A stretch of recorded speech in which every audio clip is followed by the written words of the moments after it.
Hello, thank you for joining me today. My name is Lauren Stewart. I'm the naturalist here at Maumee Bay State Park, and today we have some winter hiking tips. Some good tips as you're starting to go out into our state parks this winter season is remember all the hikers and guests on our trails should use the leave no trace principle. The only thing you should leave is footprints, and the only thing you should take are photographs. So please pack in and pack out your trash. And if you do have a pet, such as a dog, recreating with you on our trails, remember to bring the doggy bags and dispose of their waste properly.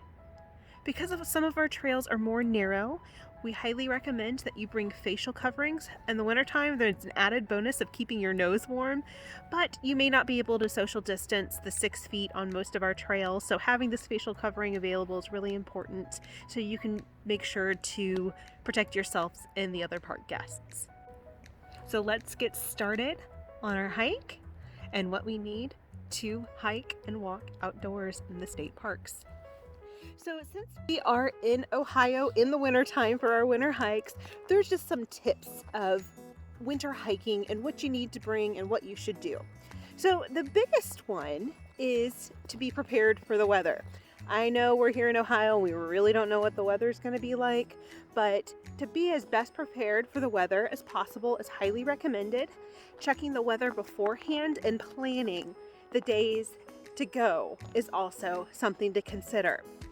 A big thing to remember, if you're in doubt of the weather, push it off, do it a different day. You don't want to be stuck out here in the cold.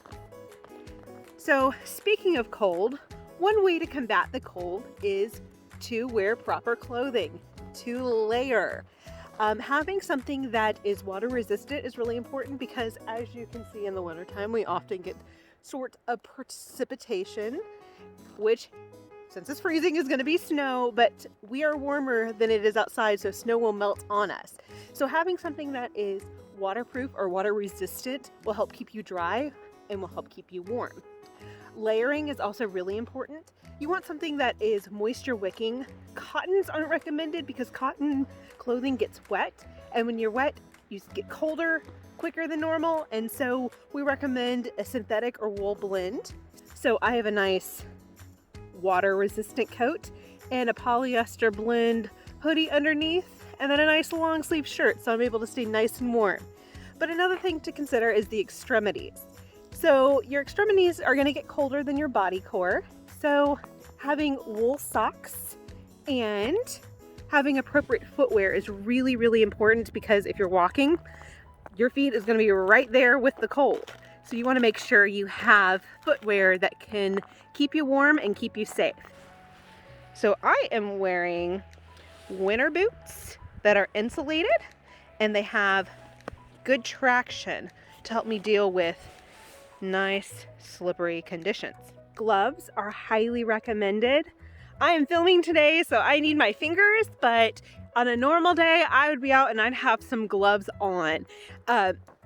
Gloves are really great. They keep your dexterity. However, mittens tend to keep your hands warmer because they keep your fingers together and allowing your body heat to keep your hands themselves warm.